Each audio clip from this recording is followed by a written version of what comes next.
A young boy's journey to the afterlife and back has shocked everyone, not because he returned, but because of the terrifying warning he brought with him. Claiming to have glimpsed heaven, his message is anything but reassuring. What did he see, and why does his warning carry such an ominous tone? This is the story of Ethan, a boy whose life changed in an instant. A story that will leave you questioning everything you thought you knew about life and what comes after. Ethan was just a 10-year-old kid, the kind of kid you'd see zipping through the neighborhood on his bike, full of curiosity and boundless energy. On a sunny afternoon, he was doing what kids do best, racing down the quiet streets with his friends, laughter and shouts echoing in the air. Life felt invincible. But that's the thing about life. Everything can flip in a single moment. That's exactly what happened when Ethan made one innocent mistake. A screech of tires, a metallic thud, and then an eerie silence. He darted across the street, unaware that a car was coming fast around the corner. The driver hit the brakes, but it was already too late. What followed was chaos. Ethan's body hit the pavement with a force so violent that paramedics later said his heart had stopped. Neighbors ran out of their homes, horrified, while his mom's piercing screams filled the air. Strangers prayed, cried, and held their breath as paramedics fought to bring him back. But Ethan wasn't there to see any of it. What Ethan did experience was something entirely different. His memory of the crash itself was gone, almost like his mind refused to replay that moment. Instead, he felt weightless, detached from the noise and panic around him. It wasn't frightening, though. In fact, it was calm, unnaturally calm for someone who had just faced death head-on. What happened after his heart stopped was something that baffled doctors, amazed his parents, and left everyone who heard it questioning what they thought they knew about life and death. For several minutes, Ethan had no pulse. Medically, he was gone. The fact that he survived at all was being called a miracle. But what no doctor or medical explanation could account for was what Ethan experienced during those minutes. Moments when he wasn't here at all, but somewhere far beyond. This wasn't just a brush with death. It was something much bigger. Ethan described it as stepping out of his body and into an entirely different realm. Not heaven in the way you've seen it in movies or imagined it from stories. This was something words could barely begin to capture. And it wasn't just what he saw, but what he felt that left a mark on him forever. The place he found himself in wasn't bound by gravity, walls, or any of the rules we know. He wasn't standing, wasn't falling, but somehow existed in a state of pure weightlessness. The air felt alive, warm, and comforting, as though the very atmosphere was breathing with him. And then, there was the light. This wasn't sunlight or anything close to it. It was everywhere at once, not blinding but impossibly bright, almost as though the place itself was made of pure light. But the light wasn't just something to see, it was something Ethan felt. It embraced him, like the world itself was giving him the gentlest, warmest hug. He didn't need explanations or introductions to know this was no ordinary place. He just knew. For Ethan, this experience was profound. Every ounce of fear, worry, or pain was stripped away, leaving behind nothing but calm and a deep sense of safety. And that was only the beginning of the extraordinary experience that would define the rest of his life. As Ethan absorbed the surreal beauty of the place, he felt it. He wasn't alone. At first, it wasn't something he could see, but a deep sense of presence, as if someone, or maybe many, were there with him. Oddly, it wasn't unsettling. In fact, it was the opposite. It felt like they were welcoming him, as if they were genuinely happy he had arrived. Then, slowly, shapes began to emerge from the light. They weren't people in the way we think of people. These beings weren't flesh and bone, but soft, glowing forms, almost like they were made from the same radiant light that filled the space. Words weren't exchanged, but communication flowed effortlessly. Ethan didn't hear them speak, yet he understood everything they conveyed with perfect clarity. One being stepped closer, and that's when things got even more surreal. Ethan couldn't explain it, but he knew them. Not in the way you recognize a familiar face, but on a soul-deep level. Their presence wasn't just comforting. It was like reconnecting with something he didn't even realize he'd lost. This being radiated love, peace, and warmth so intense that Ethan's confusion melted away. Any lingering fear? Gone. It felt like he was exactly where he was meant to be. And then, without a word, the being began to show Ethan things, not by pointing or speaking, but through a flood of images and emotions that seemed to pour directly into him. Scenes from his life played out, some clear as day and others distant, almost forgotten. He saw the faces of people he loved. So vivid it was, as if he could reach out and touch them. Each image carried a wave of emotion so intense, it felt like reliving the moments all over again. What he saw next took him by surprise. These weren't familiar faces or memories anymore. They were scenes of people he didn't know, in places he'd never been. Some were breathtakingly beautiful, glowing with the same light that surrounded him. But others were filled with darkness. He saw shadows creeping over the world, consuming everything in their path. And then came the pain. Faces twisted with anger, fear, and sorrow. People fighting, crying, breaking apart. The rawness of their emotions hit him like a wave, so vivid, so real, that it was impossible to look away. Every ounce of pain they felt coursed through him, and for the first time, a sense of unease began to creep into his peaceful state. Before Ethan could ask what any of it meant, another surge of images and feelings hit him. This time, it was a warning. No words were spoken, but the message was clear.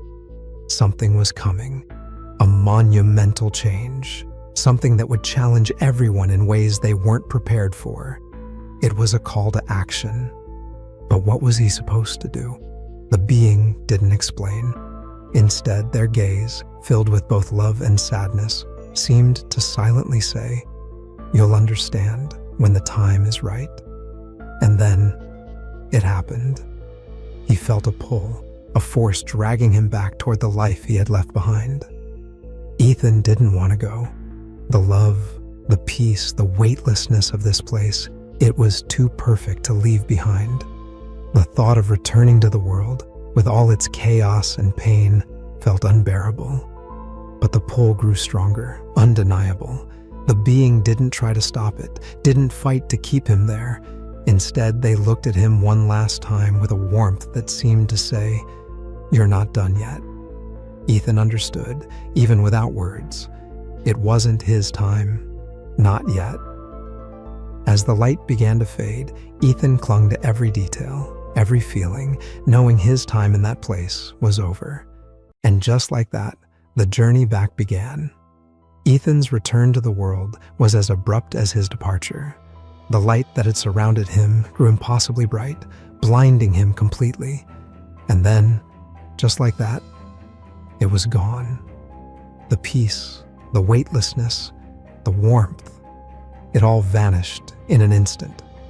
He was back, his body jolted with life, gasping for air as though he'd been drowning. Pain shot through his chest, and the world around him was nothing like the serene place he had just left. It was loud, chaotic, and heavy.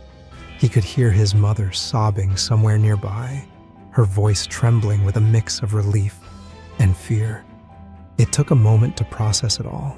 The hard pavement beneath him, the blaring sirens in the distance, and the frantic voices of paramedics shouting instructions.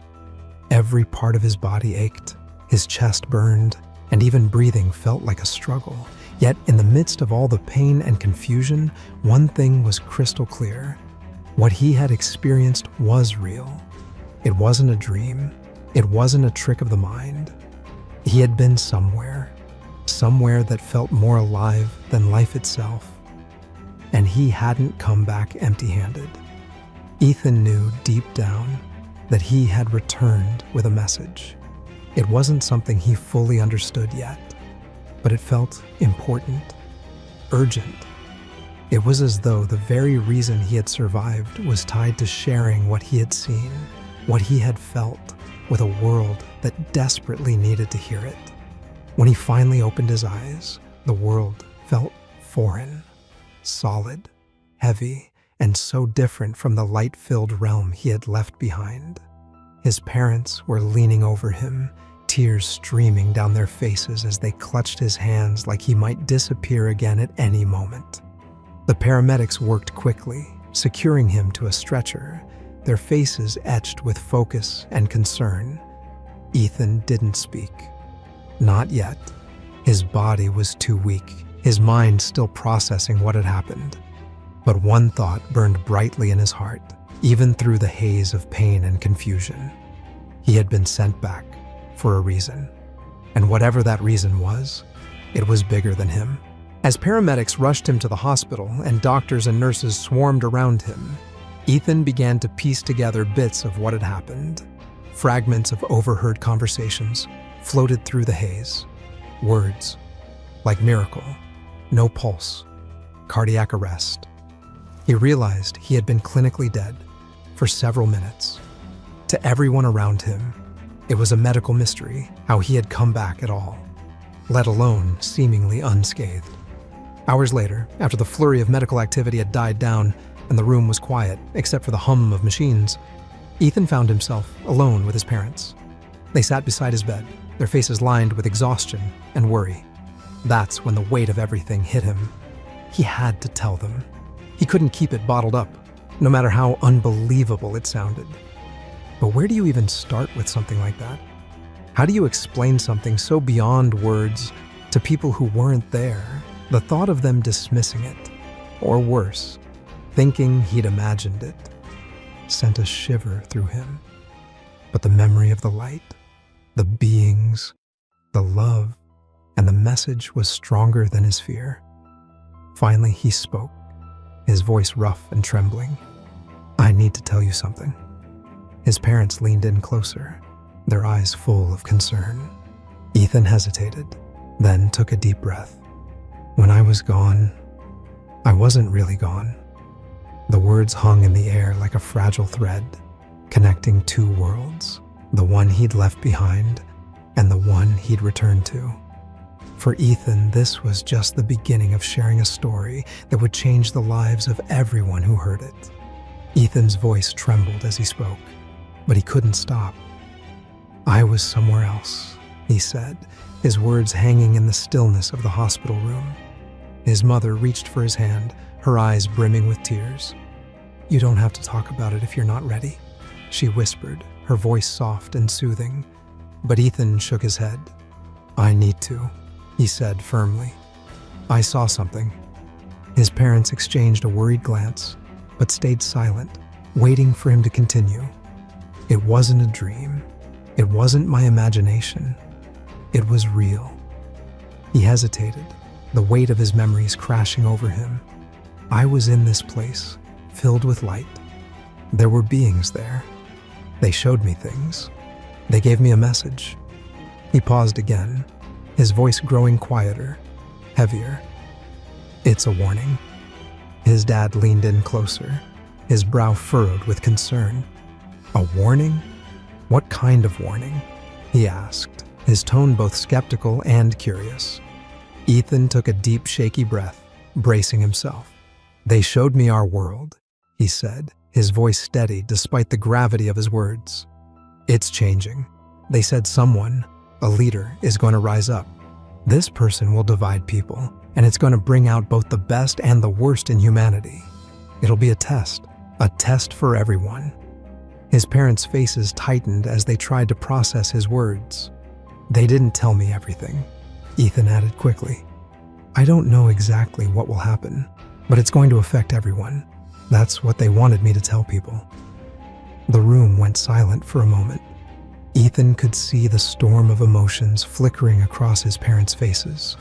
Worry, disbelief, confusion. He knew how it must have sounded. A 10-year-old kid, fresh out of a near-death experience, talking about leaders, division, and a cosmic test. It was a lot to take in. But there was something else, too. a sense of belief in their eyes. Maybe it was the certainty in his voice. Maybe it was the sheer impossibility of his survival. Or maybe, deep down, they wanted to believe that what happened to Ethan had a purpose. Whatever it was, they didn't dismiss him. They didn't tell him it was just a dream. And in that moment, Ethan felt hopeful that the message he had been sent back with might actually make a difference. In the days after everything happened, Ethan's mind felt like a spinning wheel that wouldn't stop. The visions, the emotions, it was all still so raw, like it had been burned into him. He couldn't ignore it even if he tried. The shadow haunted him the most. It felt like the darkness was alive, spreading, suffocating, pulling people apart.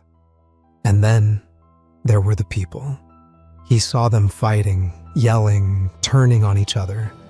But just when it seemed like all hope was gone, there were glimpses of something else. Moments of light. People stepping up, coming together, doing the hard thing, choosing love and unity when fear would have been easier. That's when it hit him. This wasn't some fixed future. It was like standing at a crossroads, and the whole world was about to choose which way to go. The weight of those choices felt huge, and at the center of it all was the leader. Now, Ethan didn't know their name or face, but their presence was overwhelming. They were powerful, no question. Everything about them screamed influence, the kind of influence that could shape the entire world. The beings hadn't told Ethan whether this leader was good or bad. That wasn't the point. What they did make clear was this: the leader's rise would force humanity to look in the mirror. What people saw in themselves and how they chose to act would decide everything. Ethan couldn't keep it to himself. How could he? This wasn't the kind of thing you could just lock away in your brain. So he started talking, first to his parents, then to a few friends, eventually anyone who would listen. And the reactions? All over the place. Some people laughed it off. "You must have been dreaming, kid." Others just gave him a polite nod and moved on. But a few people, they listened, really listened. You could see it in their eyes, the way they leaned in. They didn't say much, but it felt like they got it. Still, Ethan couldn't shake the feeling of being a kid carrying something way too big. Like, how was he supposed to handle this? He wasn't some wise old sage or a superhero. He was just Ethan. But he also knew one thing for sure. This wasn't just for him. The message wasn't personal. It was for everyone. And as the days turned into months, then years, that realization only grew stronger. Because the visions didn't feel distant anymore. That shadow, that division, it felt like it was already creeping in. And the leader? Ethan didn't know who they were yet, but he could feel it in his gut. They were coming. The test wasn't some far-off prophecy. It was already starting. And ready or not, the world was about to face it. Ethan couldn't shake the question. Was the leader already here? Were they quietly making moves, rising to power while no one was paying attention? Then came the 2016 election. When Donald Trump was announced as the President of the United States, Ethan sat glued to the screen, a knot tightening in his stomach. For him, it had nothing to do with politics. No allegiance to Trump. No disdain for him either. What gripped him was the sheer energy surrounding the man, the reactions he provoked, the division he seemed to create just by existing in that role. It hit Ethan like a wave. This felt exactly like the images he'd been shown during his near-death experience. The arguments, the shouting, the us versus them mentality. It was all too familiar. It was like the shadow he had seen spreading over the world was no longer just a vision. It was here. For weeks, the feeling gnawed at him. The figure from his vision started to feel real, not just some random idea. Ethan couldn't explain it or make sense of it, but deep down, He had this nagging thought he couldn't shake. What if Donald Trump really was the leader he'd been warned about? Here's the thing, though. It had nothing to do with whether Trump was good or bad. That wasn't the focus at all. The vision had never framed the leader as a hero or a villain. Instead, Ethan understood that this person's presence was meant to shake things up, to force humanity to confront itself, to hold up a mirror and make people face their deepest fears, beliefs, and values, whether they liked it or not. As time went on, Ethan noticed how eerily familiar the world felt. The division in his vision, it was playing out in real time. The arguments, the fear, the hope, the anger, it was all happening. And while most people saw it as just another political storm, Ethan couldn't shake the feeling that this was bigger than politics. It was a test. One the world had already begun. The shadow Ethan had seen all those years ago had never been about a single person or even politics. It revealed something far greater, a warning about how fear and anger could ripple through the world, breaking relationships and spreading chaos beyond anyone's control. He saw it everywhere. Families torn apart over political fights, lifelong friendships ending over disagreements, and a level of hostility that seemed to have taken hold of the world. This wasn't just about who sat in the Oval Office. It ran deeper. It was about how people treated each other when the ground beneath them felt uncertain, how fear made them lash out, how anger created walls instead of bridges. Ethan thought back to the beings of light and the message they'd given him. They hadn't said whether the leader he'd seen was good or evil. That wasn't the point. The leader's rise wasn't the problem. It was a test. At first, Ethan hadn't fully understood what the beings meant by a test.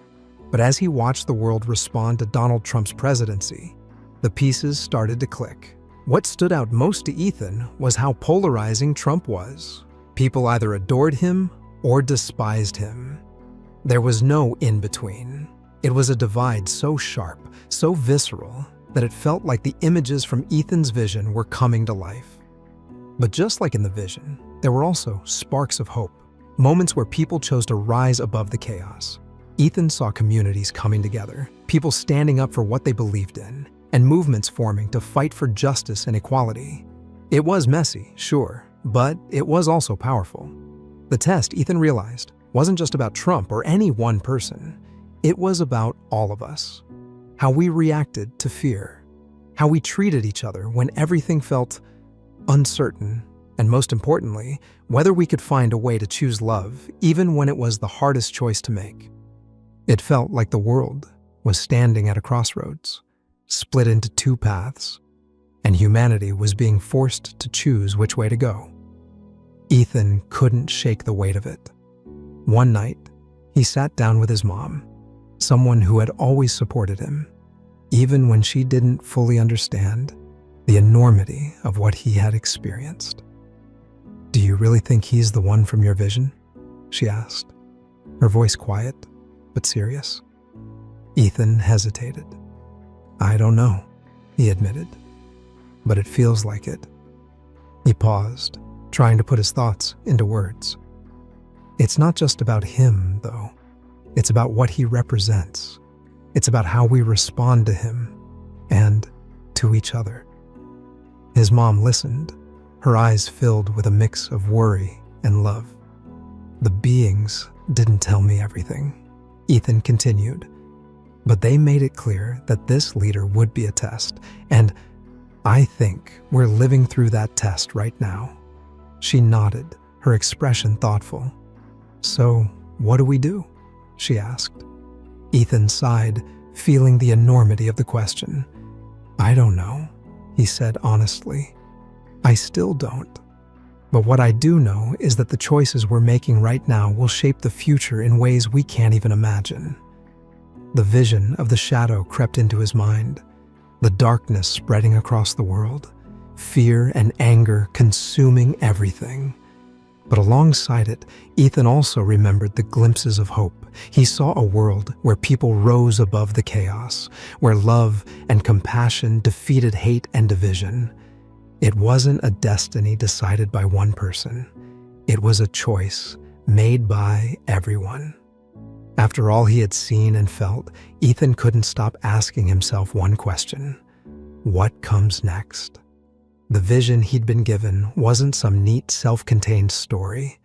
It was a glimpse into the unfolding of something massive, something that could either pull humanity together or rip it apart. What haunted him most wasn't the shadow he'd seen spreading over the world, but the cold, hard truth that it was still growing. And yet, it wasn't inevitable. That thought was both terrifying and hopeful. The choice was still in humanity's hands. One night, feeling overwhelmed by the weight of it all, Ethan sat down with his dad. He spilled everything: the visions, the shadow, the leader, and the growing fear that the world was heading down the wrong path. His dad, ever the patient listener, leaned back in his chair and let out a long sigh when Ethan was done. "You've been carrying this for a long time," his dad said.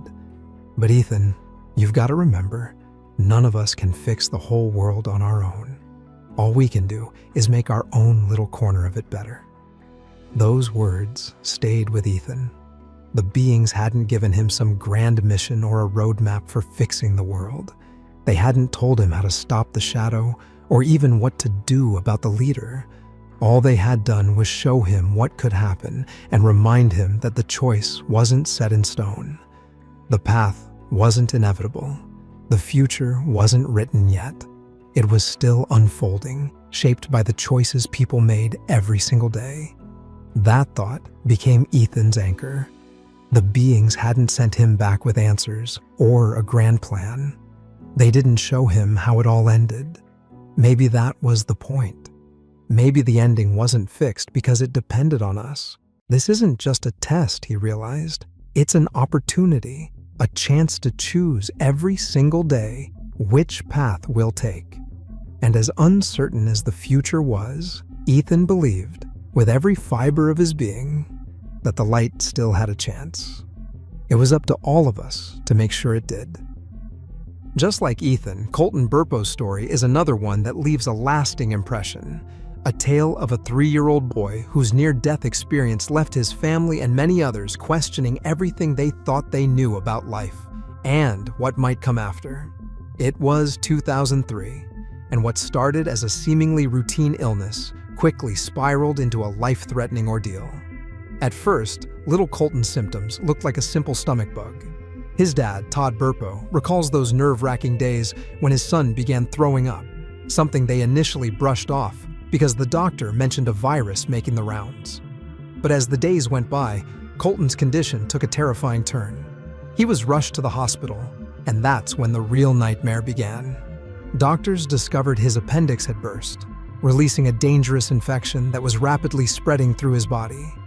In the chaos of the hospital, Todd remembers a chilling moment, being pulled aside and told Colton needed emergency surgery with no time to spare. Imagine being a parent in that situation. How do you even process that? It was gut-wrenching to see my lovely little boy reduced to such a fragile state, Todd recalled. He and his wife Sonia could only watch, hearts breaking, as Colton was wheeled away for surgery. The moment still haunts Todd. Hearing Colton cry out, "Daddy, don't let them take me." Those words pierced through him, marking a shift in their lives they never saw coming. Standing there, helpless, Todd was consumed by a mix of emotions: fear, anger, and confusion. He found himself questioning his faith. How could a loving God let this happen to a child? Desperate, he reached out to friends, family, and church members, asking them to pray for Colton, clinging to whatever hope they could muster. Hours stretched into what felt like days in that waiting room. Then finally, a nurse appeared, delivering the news they had been praying for. Colton was out of surgery and asking for his dad. Todd didn't waste a second, rushing to his son's side. What he found wasn't just a recovering child. It was a moment that would forever change their understanding of faith and life. Colton, still groggy but awake, locked eyes with Todd and said something that stopped him in his tracks. "Dad, do you know I almost died?"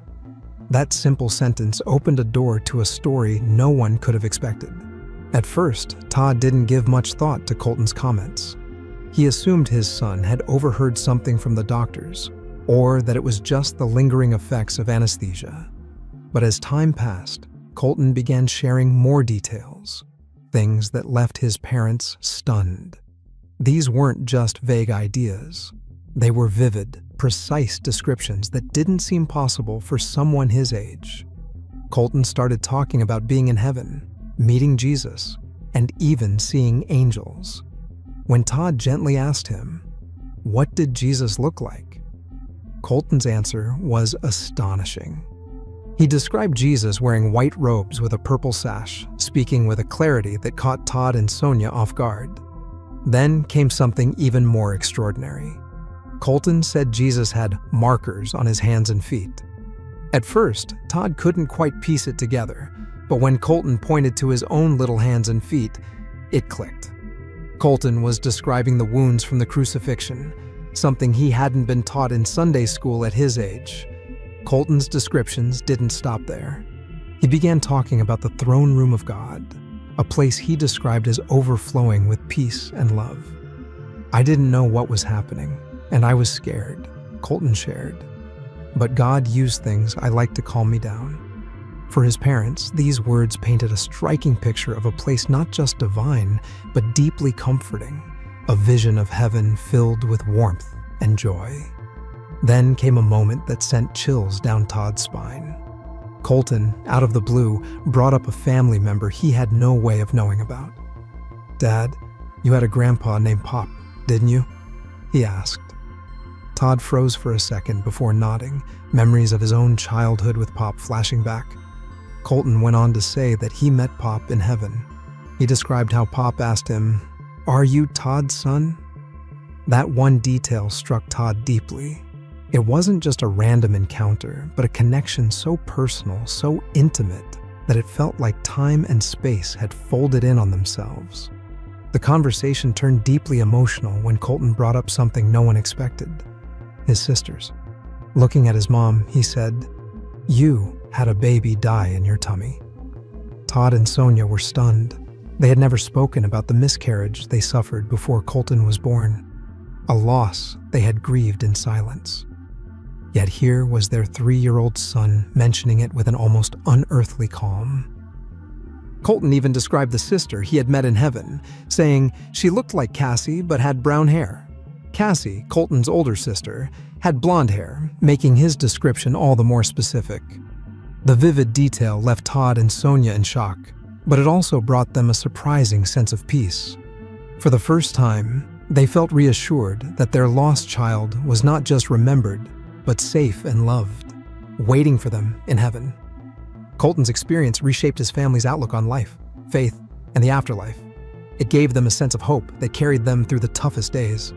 For the Burpos, heaven wasn't just a distant concept anymore. It was real, tangible, and filled with love. Now at 25, Colton openly shares his story with confidence. His message is simple yet powerful.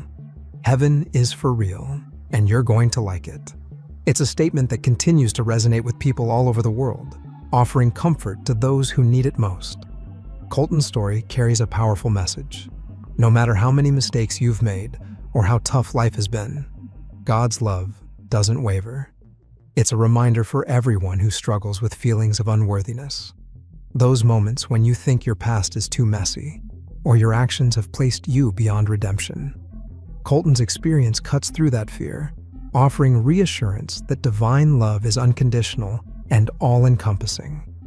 As Todd shares his son's experience, he raises an essential question: how do we embrace the promise of heaven?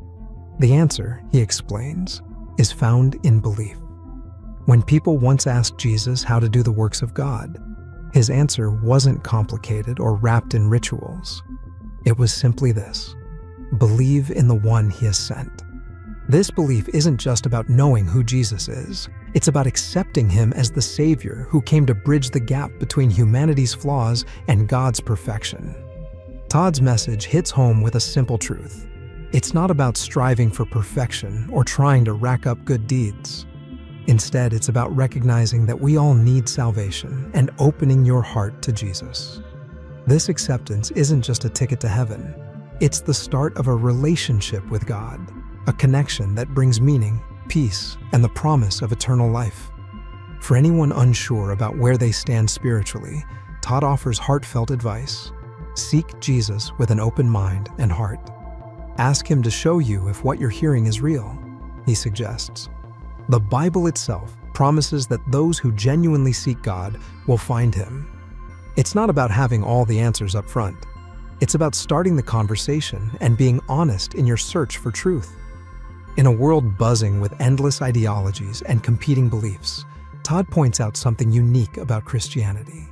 Unlike systems that hinge on self-perfection or endless striving, Christianity acknowledges human imperfection. The core belief is that Jesus stepped in to bridge the gap, extending grace to anyone willing to receive it. It's not about being flawless. It's about accepting the love and forgiveness that's already been offered. Colton Burpo has spent more than half his life sharing his story, and he's just getting started.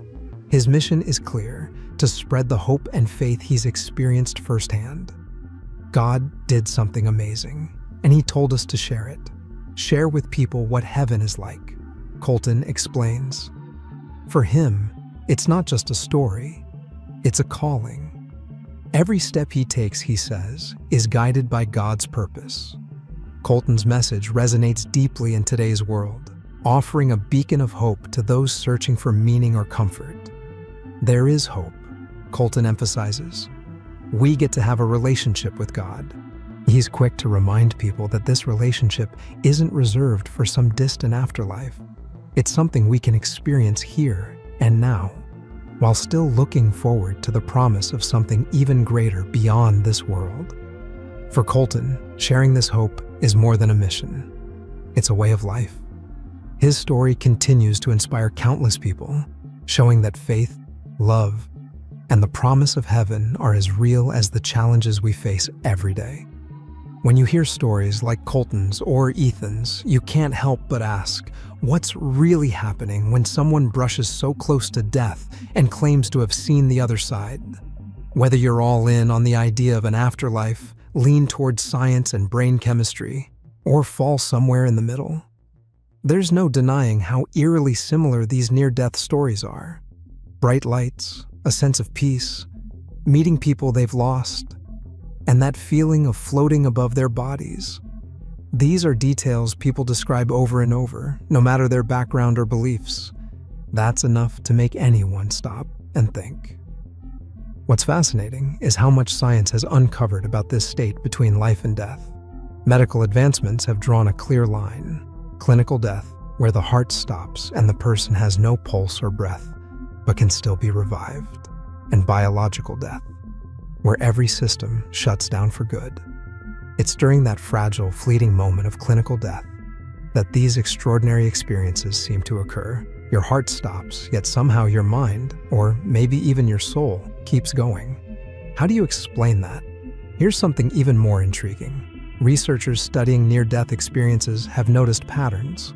For example, a large study published in a medical journal revealed that patients resuscitated after cardiac arrest often reported a profound sense of detachment from their bodies, a life review, like watching your life flash before your eyes, and overwhelming feelings of calm. Some even describe details of their surroundings during resuscitation, things they shouldn't have been able to see or hear. And it's not just people from one part of the world or one religion. Near-death experiences cut across cultures and belief systems. A study of people from different backgrounds found that these themes, peace, light, and otherworldly encounters, show up almost universally. Is it all just brain chemistry in overdrive? Or is it a glimpse of something bigger than we can comprehend? That's where the real debate begins. Even if you're a total skeptic, it's hard not to get a little curious. If so many people from so many walks of life claim to have experienced something beyond this world in those brief moments between life and death, doesn't it at least make you wonder? Whether it's science or something more spiritual, one thing is clear. Those moments leave a mark that people carry with them forever. Imagine being caught in one of the most surreal, life-changing moments, and it all starts with something as mundane as a phone call. That's exactly what happened to orthopedic surgeon Tony Sikoria in 1994 during a lake house trip. He had just hung up the payphone when, out of nowhere, a blue flash struck him. Lightning. He didn't even notice the storm brewing. What followed was something he could never have imagined. Sikoria felt his body shoot backwards, then forward, but he turned around and saw himself lying on the ground. His first thought? I'm dead. No panic, no sadness, just an oddly calm acknowledgement of the situation. As if watching a movie, he saw a woman rush over to perform CPR. But instead of staying there, he found himself floating upward, almost instinctively moving towards something greater. Sikoria floated upstairs, where he saw his kids getting their faces painted. It was as if he was being given assurance. They were fine. They'd be okay. Then came the moment he would never forget. He was enveloped by a bluish-white light, an overwhelming sense of peace and well-being washing over him. The highest and lowest points of my life raced by me, he told The New Yorker. He described an incredible sensation of movement, like he was accelerating upward with purpose and direction. It wasn't random. It felt intentional. And just as he was thinking, this is the most glorious feeling I've ever had, everything changed. Suddenly, he was slammed back into his body, jolted back to the physical world. The doctor who revived Sikoria found herself suddenly obsessed with playing and composing piano music. Coincidence? Maybe. But Sikoria himself also developed a passion for classical piano shortly after his near-death experience, despite having no prior interest or skill. It's as if the lightning brought back more than just his heartbeat. It may have left a mark on his soul. But Sikoria isn't the only one with an incredible tale. Anita Moorjani's journey in 2006 takes this idea of crossing the veil and coming back with a message to an entirely new level. After battling lymphatic cancer for 4 years, Moorjani's body finally gave out, and she slipped into a coma. Doctors had given up hope, assuming this was the end. But while her body seemed lifeless, Moorjani later revealed that her mind and spirit were anything but gone. She described feeling like she was floating, not just above her body, but with an almost surreal 360-degree vision of everything happening in and around the hospital room. What truly set this moment apart, though, was the presence she felt. Her late father. Though she couldn't see him in the traditional sense, Moorjani said she could feel him with an intensity she'd never known. His message was clear. She had reached a crossroads. He told me I had gone as far as I could, and if I went further, I wouldn't be able to turn back, she shared. The choice was hers, but Moorjani was torn. On one hand, the realm she was in was beyond anything she'd ever imagined. No pain, no fear, only overwhelming love. On the other, there was her life, hanging by a thread. Just 30 hours after slipping into the coma, Moorjani regained consciousness, leaving her doctors stunned. What happened next bordered on the miraculous. Within days, her organs began to recover, and the tumors that had ravaged her body started to shrink. Today, Moorjani is not only cancer-free, but has turned her experience into a mission. As a public speaker and author of books like What If This Is Heaven, she shares her story of unconditional love and the profound connection she felt to something greater. Unlike Anita, Annabelle Beam's story takes a different turn, one that's both heartbreaking and miraculous in equal measure. At just 4 years old, Annabelle was diagnosed with 2 chronic digestive disorders that left her battling pain and exhaustion daily. By the time she was 8, the struggle had drained her spirit, leaving her ready to give up hope. And then came the day that changed everything. Annabelle had been climbing a tree, sitting on a branch 30 feet in the air, when it suddenly cracked beneath her. She plummeted straight down, landing in a hollow at the base of the tree, where she became trapped for 6 hours. What happened during that time is something Annabelle says she will never forget. She recalls what she describes as dying and visiting heaven. It was so bright, and I sat on Jesus' lap, Annabelle shared in an interview. He told me, when the firefighters get you out, there will be nothing wrong with you. She even asked to stay, but Jesus told her she had work to do on earth, work she couldn't accomplish in heaven. When rescuers finally freed Annabelle, it wasn't just her physical injuries they were concerned about. Her family braced themselves for the return to a life dominated by her illnesses. But that moment never came. Against all odds, Annabelle woke up completely healed of the chronic disorders that had defined her young life. Doctors couldn't explain it, but Annabelle's story brought a new kind of hope to her family. Her mother, Christy Beam, was so moved by what had happened that she wrote a book about the experience, Miracles from Heaven, which was later turned into a major motion picture. Annabelle Beam's miraculous recovery after her brush with death brings hope and a sense of awe. But not all near-death experiences come wrapped in profound visions of heaven. Take Ernest Hemingway, for example. His account is as no-nonsense and grounded as you'd expect from one of the greatest writers of the 20th century. During the First World War, while serving with the American Red Cross in Italy, Hemingway was severely injured by a mortar bomb. In true Hemingway fashion, he didn't romanticize the experience, but his words still paint a vivid picture. He once described the moment to a friend, "I felt my soul or something coming right out of my body, like you'd pull a silk handkerchief out of a pocket by one corner." He explained how it seemed to float around briefly before snapping back into him, at which point he realized he wasn't dead after all. Unlike many near-death stories that focus on bright lights or encounters with divine beings, Hemingway's version is strikingly practical, yet strangely poetic. There's no mention of heaven or ultimate peace, just the stark sensation of a part of himself leaving and returning, as if life and death had momentarily tugged at each other before deciding to let him stay.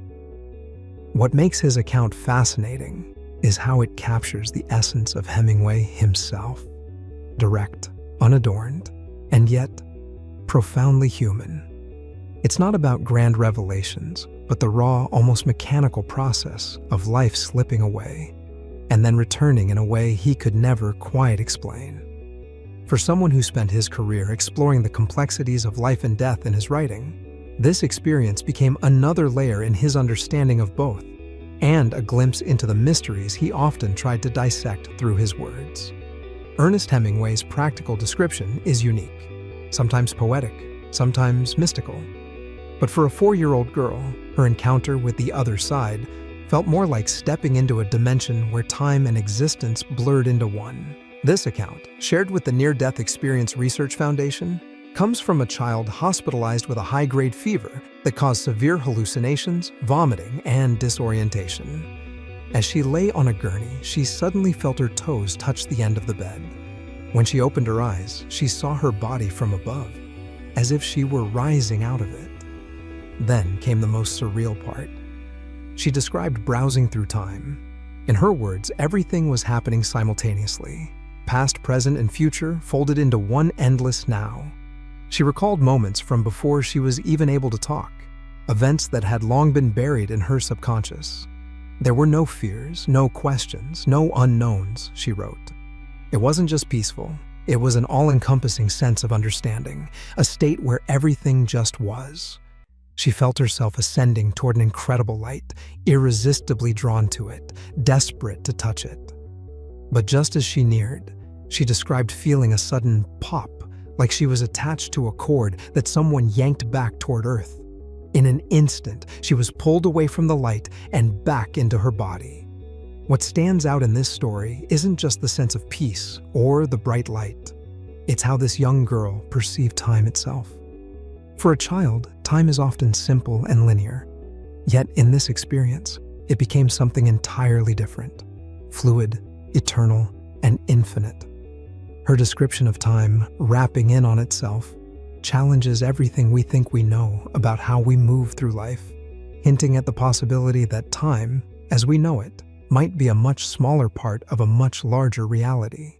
Moving on, actress Jane Seymour's story adds another layer to this mysterious near-death phenomenon, one that not only brought her face to face with her own mortality, but also fundamentally changed how she viewed life and the body she lives in. In 1988, while filming Onassis, Seymour suffered a severe allergic reaction when antibiotics for bronchitis were accidentally injected into a vein instead of a muscle. The reaction sent her into anaphylactic shock, leaving her hovering on the brink of death. What happened next was something she'd never forget. Seymour described seeing a brilliant white light while floating above her body. From this vantage point, she watched the chaos unfolding below, as if she were a calm observer rather than the person in distress. I saw myself in the bedroom, with a nurse frantically trying to save my life, jabbing injections into me, she told the Omaha World Herald.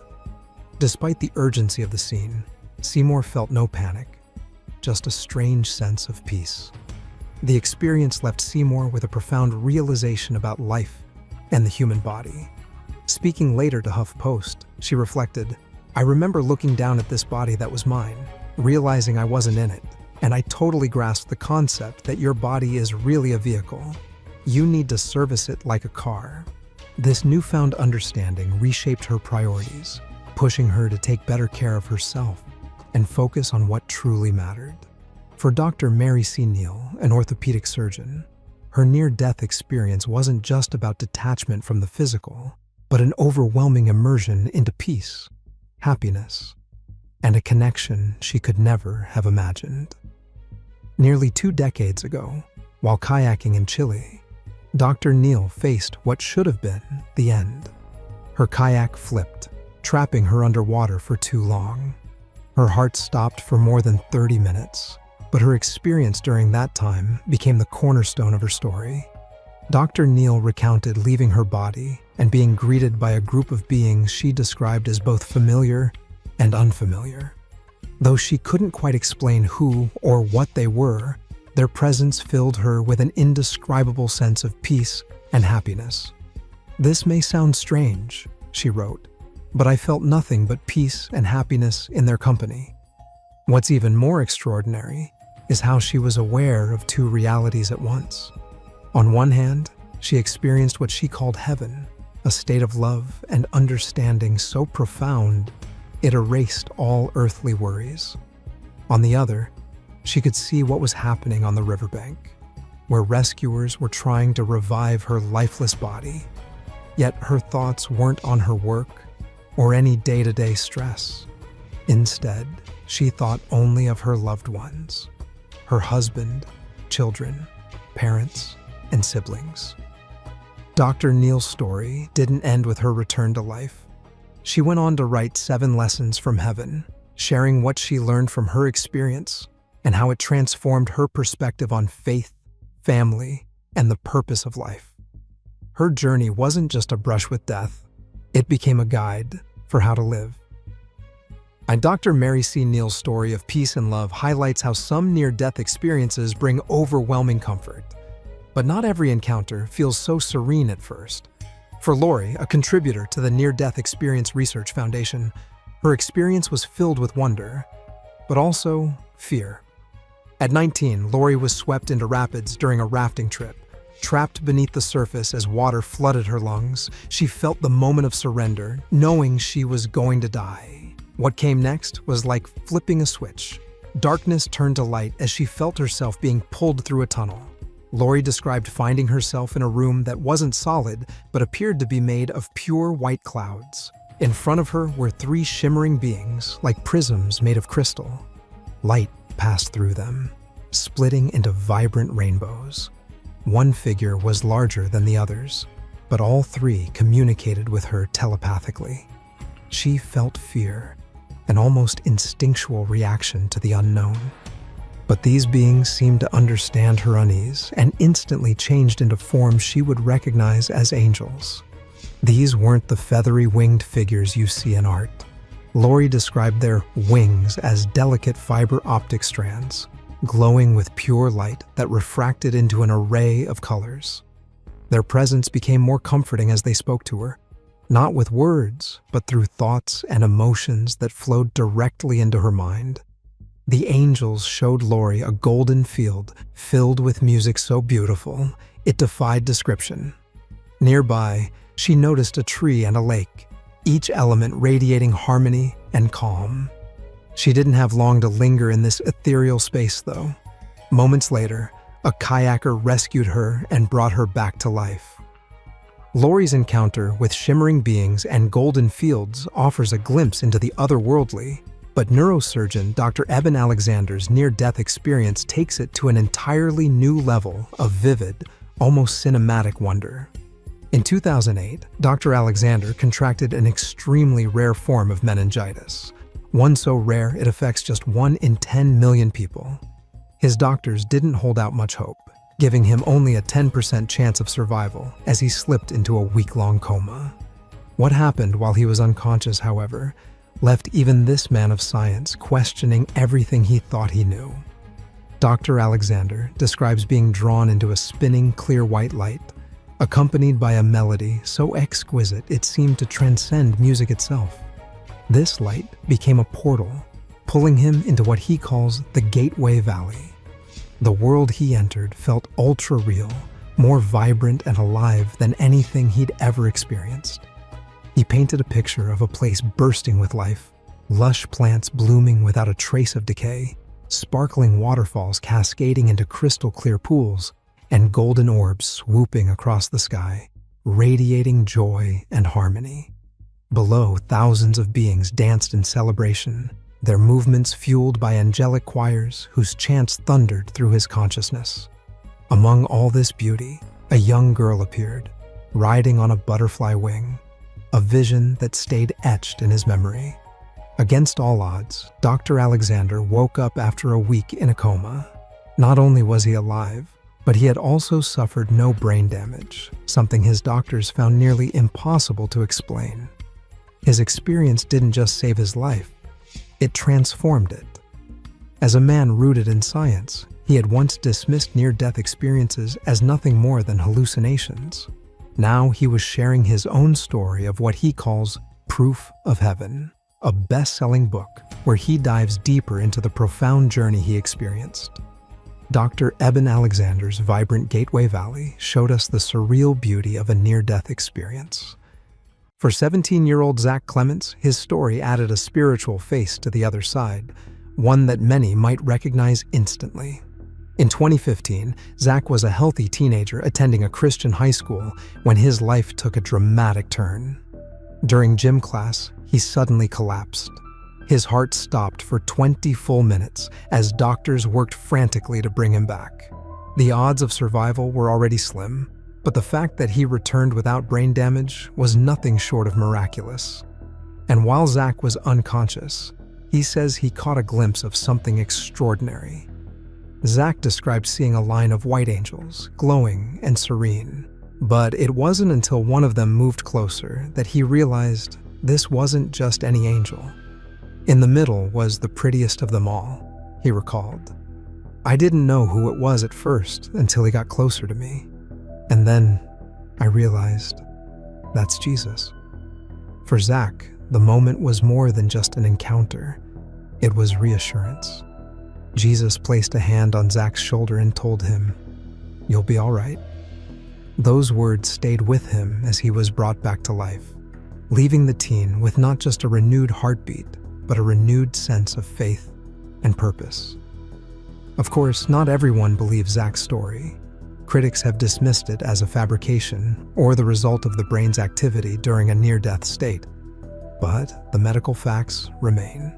To be without a heartbeat for 20 minutes and emerge without lasting damage is a feat few can explain.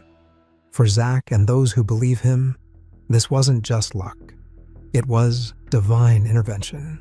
All of these stories reflect a rare condition called the Lazarus phenomenon. It's this mind-blowing condition where people who seem clinically dead suddenly spring back to life.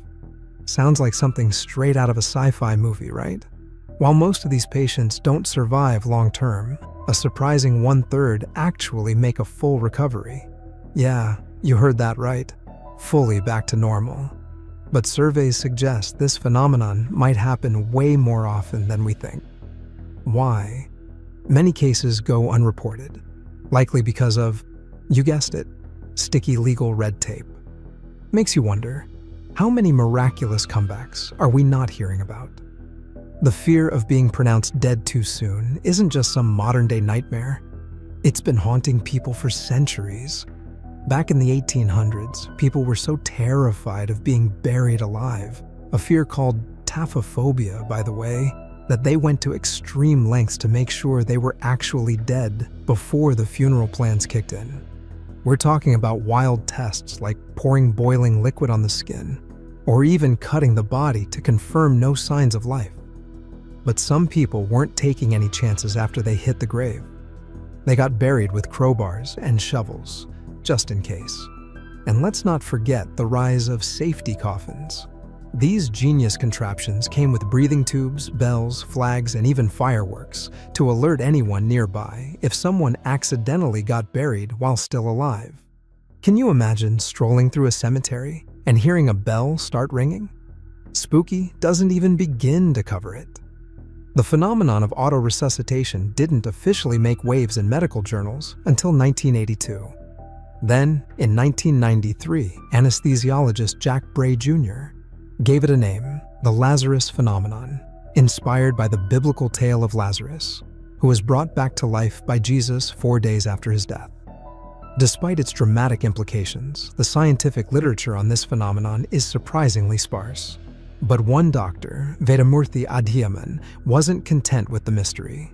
A consultant geriatrician in North Wales, Adhiyaman became fascinated with this rare occurrence after experiencing it firsthand in the early 2000s. His team had spent a grueling 15 minutes performing CPR on a man in his late 70s with no luck.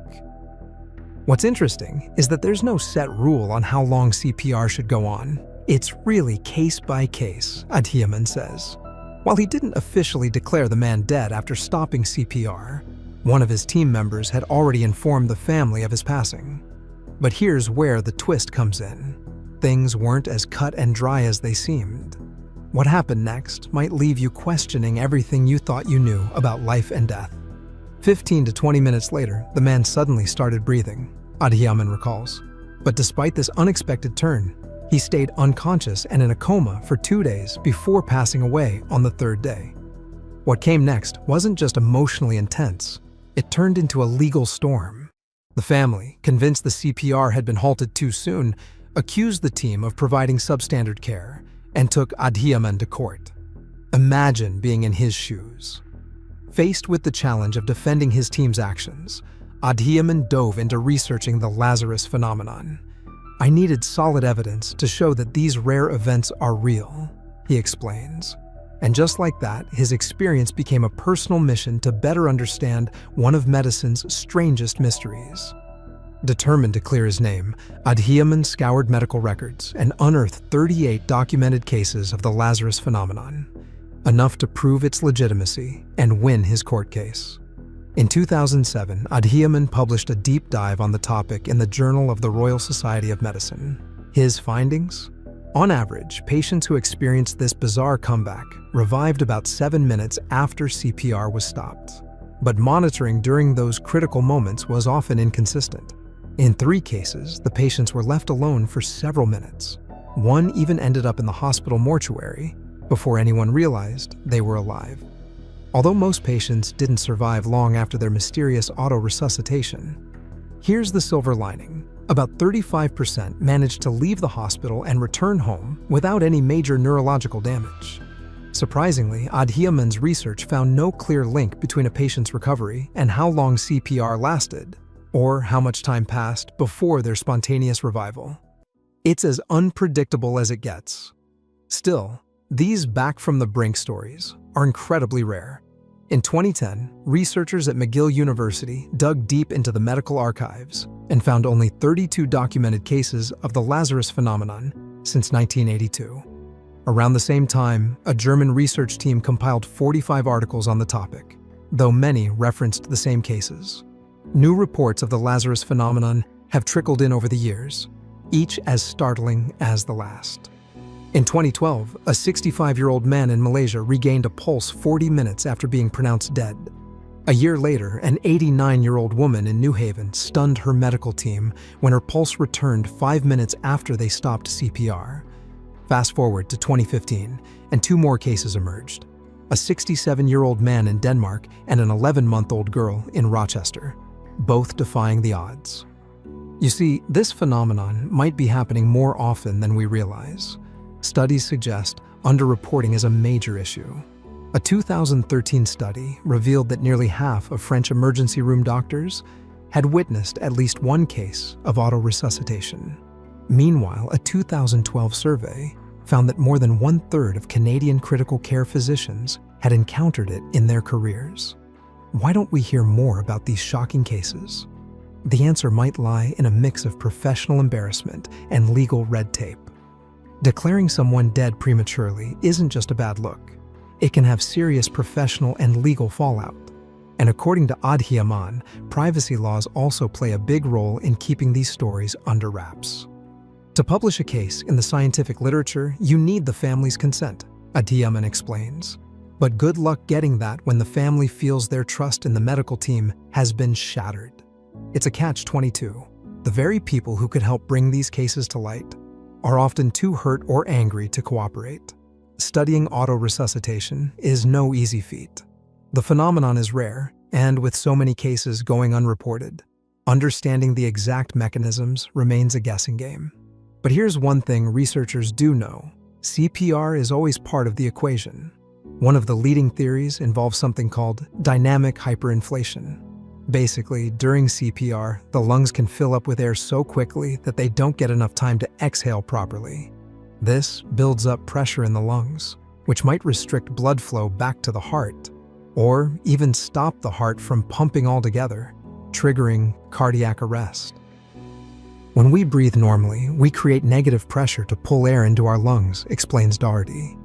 But with CPR or a ventilator, air is pushed in, creating positive pressure. If someone already has a weakened heart, this extra pressure can reduce the amount of blood returning to the heart, making things even worse. When CPR is stopped, all that built-up lung pressure from dynamic hyperinflation finally eases off. With the pressure returning to normal, blood flow can improve dramatically, triggering the rare and mysterious autoresuscitation effect. Some researchers think dynamic hyperinflation might actually slow down the delivery of life-saving drugs during CPR. The high pressure could block the medications from reaching the heart in time. Once CPR stops and blood flow normalizes, those delayed drugs finally hit their target, potentially boosting circulation and giving the heart a second chance. Another possible factor in autoresuscitation? Hyperkalemia, or too much potassium in the blood. High potassium levels mess with the heart's ability to function, essentially throwing a wrench in its rhythm. But when physicians administer drugs like calcium, glucose, insulin, or sodium bicarbonate to lower potassium levels, the heart can sometimes kick back into action. It's like flipping a circuit breaker to reset the system. Despite the mystery surrounding the Lazarus phenomenon, doctors can take steps to avoid declaring death too soon. Adhi Aman stresses the importance of patience. Death is not an event, it's a process. Your organs don't shut down all at once. They do so gradually. His advice? After stopping CPR, let the family know and monitor the patient for at least 10 to 15 minutes before making the final call. That said, time isn't always a luxury in the medical world, especially when it comes to organ donation. Ethical guidelines, like the dead donor rule, make one thing clear. Organs can only be taken from patients who are definitely dead, and harvesting organs must never cause death. For brain-dead patients, the solution is straightforward. Keeping them on a ventilator ensures proper blood circulation, preserving the organs. But for patients donating after cardiac death, it's a tightrope act. Doctors have to wait long enough to confidently declare death, but move quickly enough to retrieve organs before they're damaged. There's a real balancing act here, explains James Kirkpatrick, an associate professor at the University of Washington School of Medicine and member of the Ethics Consultation Committee. The longer you wait, the more damage the organs suffer from lack of blood, increasing the chances they'll be unusable. But you also want to be absolutely sure the patient isn't going to auto-resuscitate, because theoretically, their heart and lungs might still recover. Adding to the challenge is skepticism within the medical community itself. National guidelines on this issue could be tough to enforce when not everyone is convinced auto-resuscitation is real. Honestly, some doctors just don't buy it, says Doherty. A handful of cases like these aren't going to overhaul how we declare someone dead. At the same time, advancements in resuscitation techniques and life support technologies are making the definition of death even harder to pin down. When does death truly become irreversible, clinically speaking? It's a question sparking heated debates among doctors and bioethicists alike. Even though the Lazarus phenomenon is incredibly rare and not well understood, we still need to be very cautious about when we declare death, Doherty adds. It's definitely something that should make us pause and think. Do you think the Lazarus phenomenon is purely a medical marvel, or could there be something spiritual at play? Let us know in the comments. If you enjoyed the video, don't forget to hit the like and subscribe button for more.